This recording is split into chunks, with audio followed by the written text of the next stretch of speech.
Vamos a tener ahora nosotros algunos monosacáridos, perdón, algunos carbohidratos que van a estar unidos a otro tipo de macromoléculas. A eso se le llaman glucoconjugados. Los glucoconjugados son carbohidratos a los cuales se les ha unido otras macromoléculas, otro tipo de macromoléculas.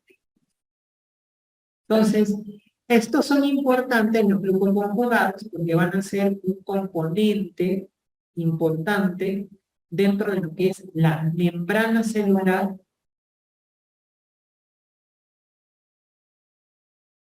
y la matriz extracelular. Van a ser componentes importantes de membrana celular y de matriz extracelular. Entonces yo voy a tener, por ejemplo, aquí, hacia la derecha, las glucoproteínas, ¿no? ¿Qué cosas son las glucoproteínas? Son proteínas, vean ustedes aquí, estas de aquí son proteínas, a las cuales se les ha añadido, se les ha agregado, oligosacáridos.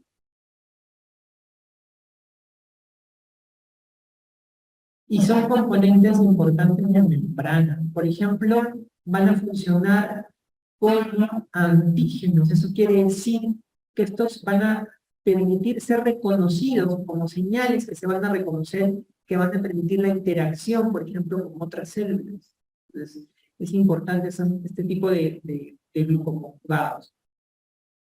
Luego vamos a tener otro tipo, por ejemplo, los proteoglucanos. ¿Cuál es la diferencia básicamente entre una glucoproteína y un proteoglucano?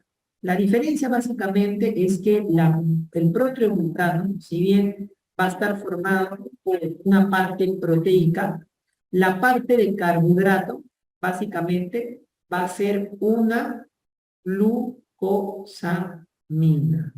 Glucano le llaman glucosamín, glucanos, más proteína. O sea, no es un carbohidrato o un oligosacárido simple como la proteína, sino que es un carbohidrato modificado. Son glucosamín-glucanos asociados a proteínas. Generalmente, los glucosamín-glucanos, chicos, van a tener dentro de su composición a la glucosamina. En algunos casos también pueden tener a la galactosamina, pero lo más usual es la glucosamina. Y asociado a la glucosamina, vamos a tener también, que forman parte de su composición, el ácido glucurónico, o el glucoronato. ¿Se acuerdan que habíamos visto ácido glucurónico o glucoronato? ¿Cuáles son ejemplos de glucosamín-glucanos, por ejemplo? Ejemplos de glucosamín-glucanos vamos a tener, por ejemplo, al ácido hialurónico. Vamos a tener, por ejemplo, al condroitin sulfato.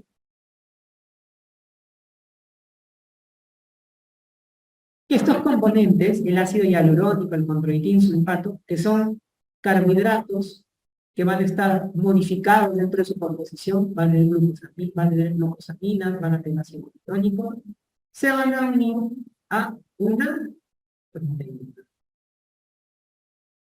Y estos van a ser componentes importantes ¿de dónde? De la matriz extracelular.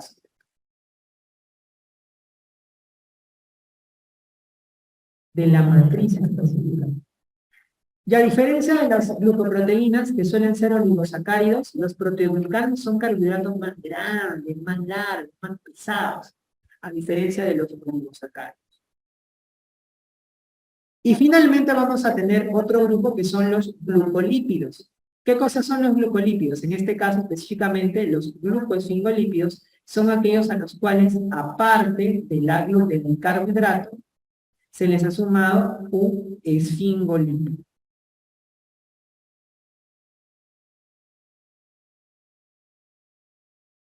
Entonces yo voy a tener aquí, dentro de la membrana, porque son componentes importantes de membrana, voy a tener esfingolípidos, que forman parte de la membrana, a los cuales se les ha unido generalmente un oligosacárido. Y de esa manera se forman estos glucoesfingolípidos. Y son importantes porque van a estar en la cara externa de la membrana plasmática y van a también funcionar como antígenos. Por ejemplo, los antígenos sanguíneos, ¿no?, que determinan el grupo ABO, van a ser, estos antígenos son de tipo glucoesfingolípido. El A y el B van a ser antígenos de tipo glucoesfingolípido.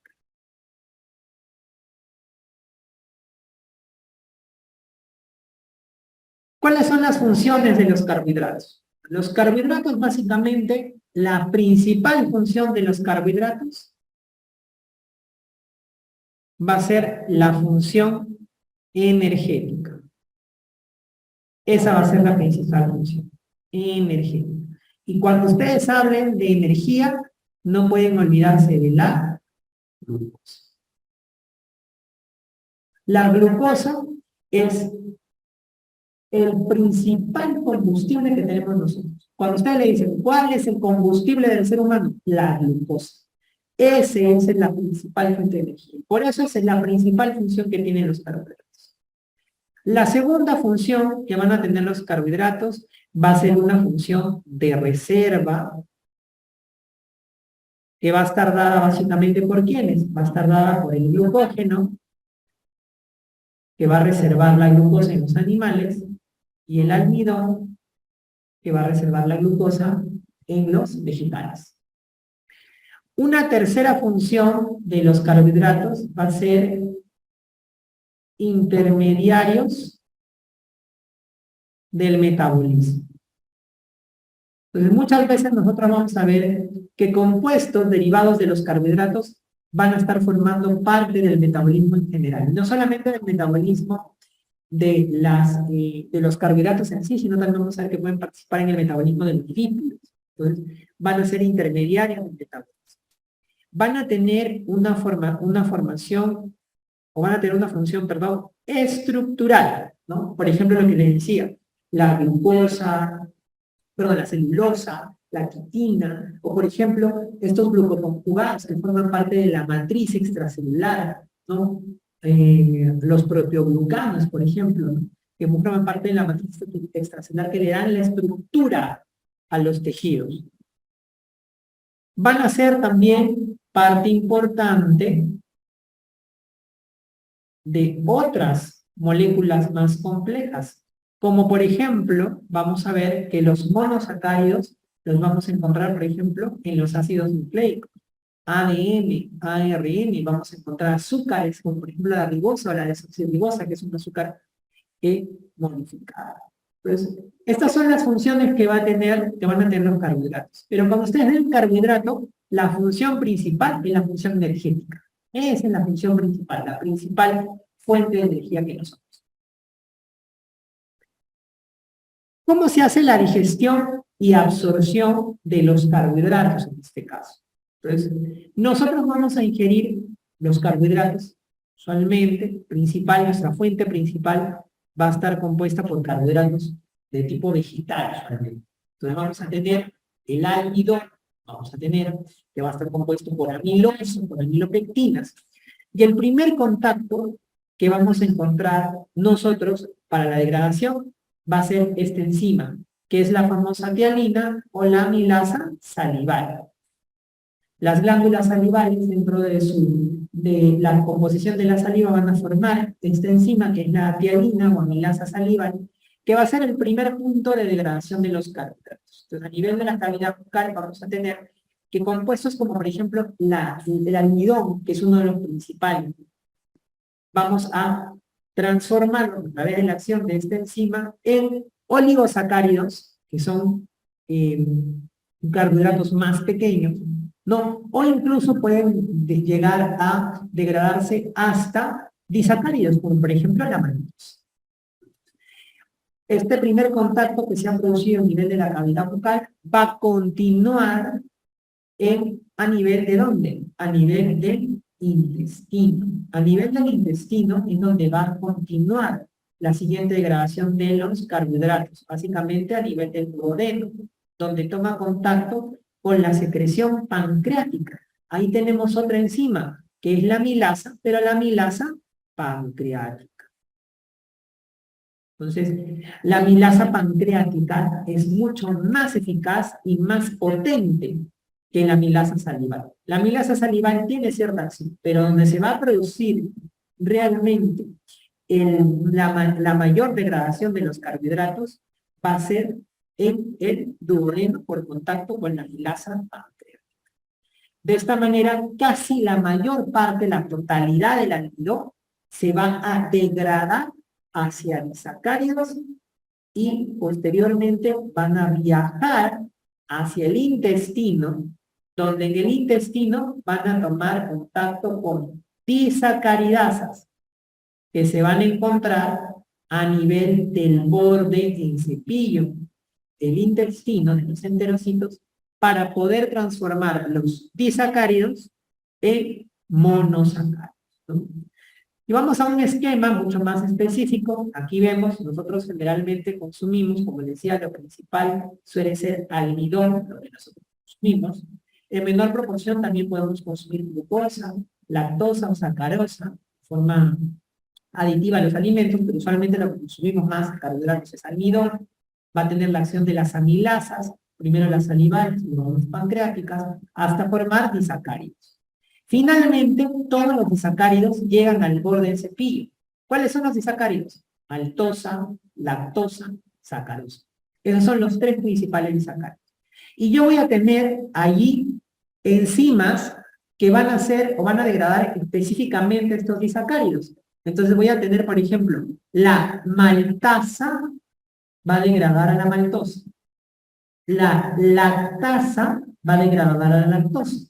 Y la sacarasa va a degradar a la sacarosa. O sea, si ustedes se dan cuenta, la enzima cambia, ¿no? El azúcar termina en osa, pero la enzima que lo degrada termina en asa, ¿no? Y de esa manera yo voy a poder degradar a los disacáridos en monosacáridos para que estos puedan ser absorbidos. ¿Cómo se absorben los disacáridos? La glucosa y la galactosa se van a absorber a través de un transportador especial que se conoce como el CGLT1. Es un cotransportador de glucosa con sodio. Y es un tipo de transporte activo. Eso quiere decir que hay gasto de energía. Y la fructosa, que es el otro monosacárido importante, se va a absorber a través de un transportador que se conoce como GLUT5, que es un transporte o un tipo de transporte de tipo difusión facilitada. No hay gasto de energía. De esa manera se van a absorber. Glucosa y galactosa, transporte activo por el CGLT1, fructosa, difusión facilitada por el GLUT5. Cosas interesantes dentro de este esquema. Hay una patología que es la intolerancia a la lactosa, ¿no? ¿Qué cosa es la intolerancia a la lactosa?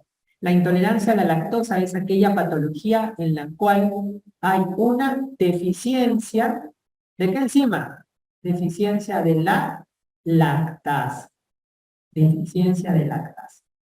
Si no hay lactasa, entonces la lactosa no se puede degradar en glucosa y galactosa. ¿Qué es lo que pasa con la lactasa? La lactasa se queda en el lumen intestinal.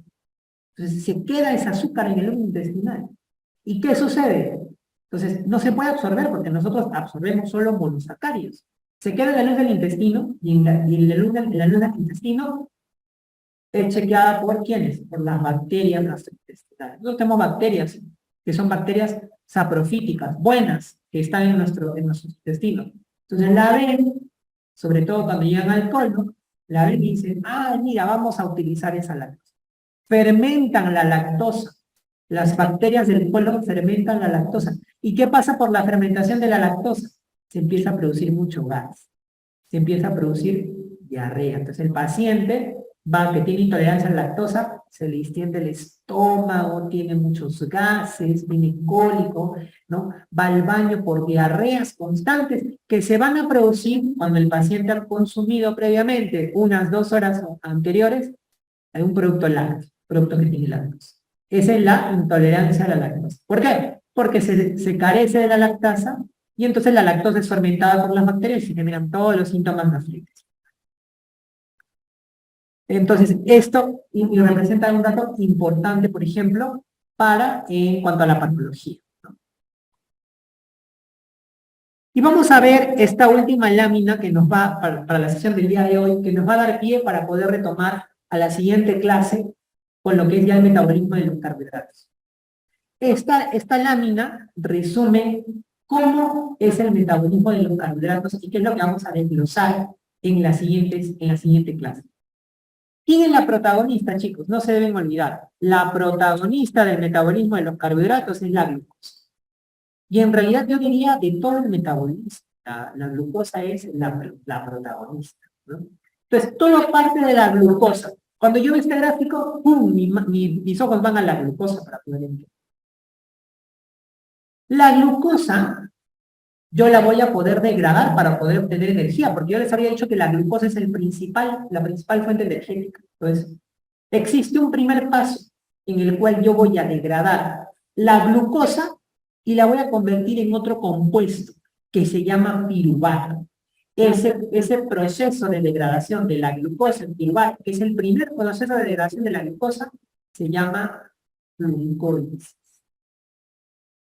Que lo vamos a ver en las siguiente clase. Glucólisis, el primer paso para degradar la glucosa. Cuando yo degrado la glucosa, ese piruvato que me ha quedado, yo tengo dos opciones con ese piruvato. Puedo degradarlo para poder obtener energía con la ayuda del oxígeno o sin la ayuda del oxígeno. Si yo lo hago sin ayuda del oxígeno, a eso se llama metabolismo anaeróbico de la glucosa. No utilizo el oxígeno, no requiero de oxígeno. Sin oxígeno. ¿Y cuál es el producto que yo voy a tener a partir del metabolismo anaeróbico de la glucosa? Que el piruvato se forme en lactato.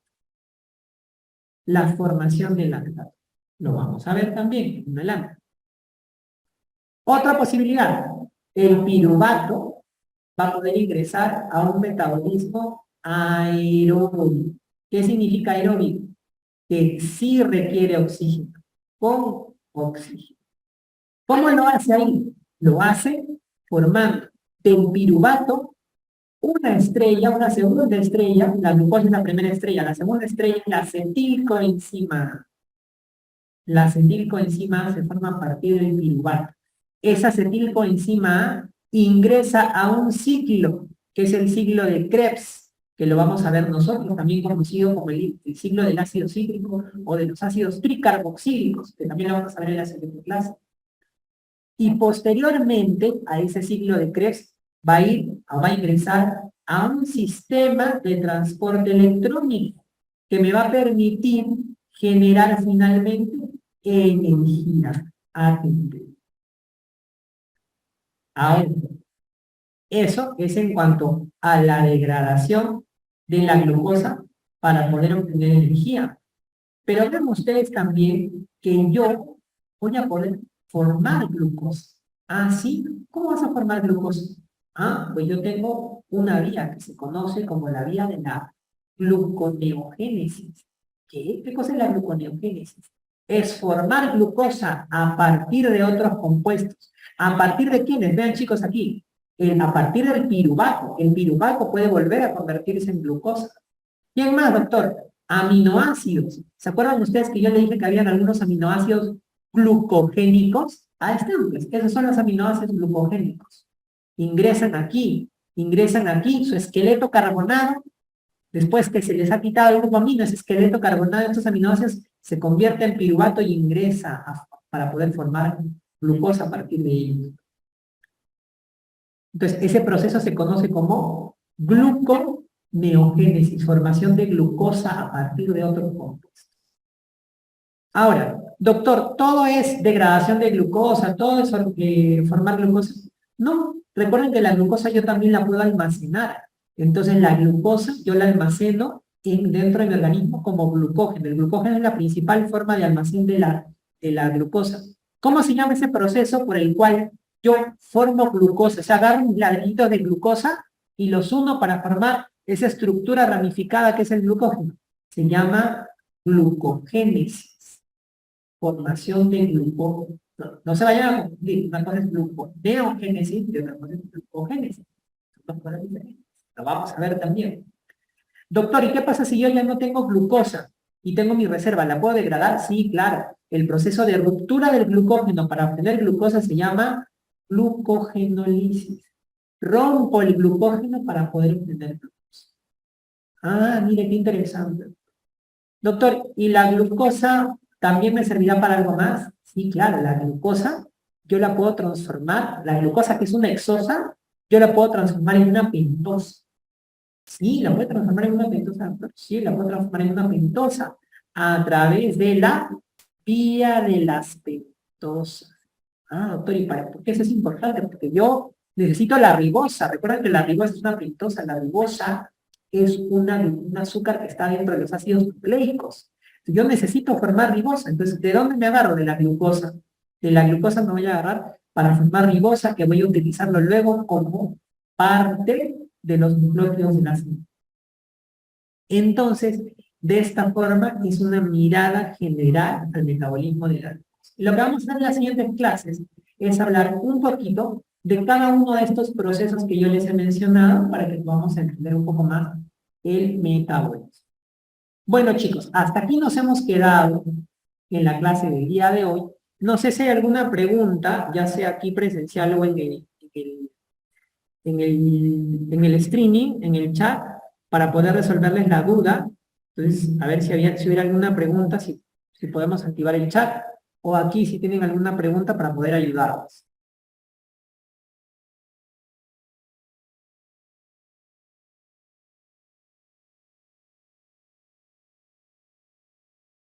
Sí, sí, doctora.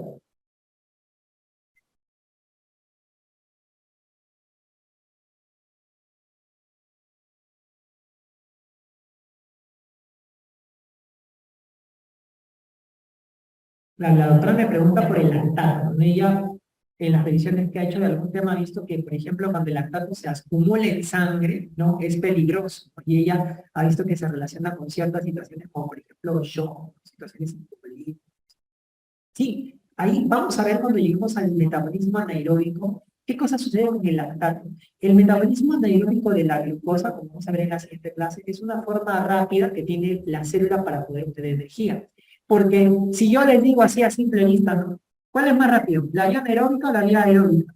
Así a simple vista se me dice la anaeróbica, doctor, porque mira la aeróbica todo lo que tiene que pasar, ¿no? Acetilcoenzima A, el ciclo de Krebs, que es un ciclo así parecido al de la OMS, luego se tiene que ir al sistema transportador de electrones, demora. Entonces, el metabolismo anaeróbico es una forma rápida que tiene la célula de poder obtener energía. Y en ciertas condiciones en las cuales no hay suficiente aporte de oxígeno, se activa esta vía anaeróbica. Como por ejemplo, un paciente que no tiene un adecuado suministro de oxígeno, como puede haber en un paciente que está chocado, o un paciente, por ejemplo, que no tiene una buena circulación, no le llega suficiente cantidad de sangre oxigenada, ¿no? O, por ejemplo, cuando ustedes hacen alguna actividad física muy extenuante que rápidamente no les da tiempo para poder obtener oxígeno, ahí se activa la vía anaeróbica. Y esa vía anaeróbica tiene como consecuencia de que el lactato se puede ir acumulando. Y cuando el lactato se acumula, lo que genera es un proceso de acidosis. El lactato puede cambiar el pH de la sangre. Y se produce una acidosis que se conoce como acidosis láctica. Y eso, pues, obviamente, trae consecuencias, como cualquier proceso que altere el pH, puede, pues, generar acidosis en el paciente, acidosis metabólica, y eso, pues, comprometer al paciente.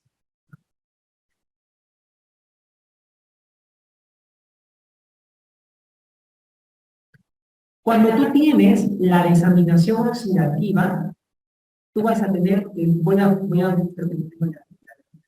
pero cuando tú tienes la desaminación oxidativa, acuérdense que el grupo amino es el que forma el aminoácido. O sea, yo tengo aquí mi aminoácido y yo tengo aquí mi grupo amino. Cuando yo hago el proceso de disaminación oxidativa, lo que sucede es que este grupo amino se convierte en amonio. El grupo amino se convierte en amonio en el proceso de diseminación oxidativa.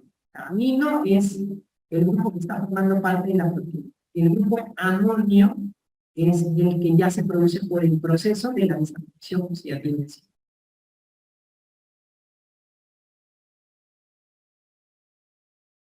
La carbamoil-fosfato sintasa de tipo 1 vendría no tanto como una enzima alostérica, sino más bien es una enzima de regulación. O sea, eso quiere decir que, sobre todo, a través de sobre todo en regulación con el tema de hormonas, van a permitir que se regule, ya sea que haya más formación de carbomoil-fosfato sintasa, que haya menos formación de carbomoil-fosfato. Más que una regulación de tipo alostérica, como si lo tienen algunas otras enzimas que hemos visto. O sea, se regula la expresión del hormona, la formación del hormona.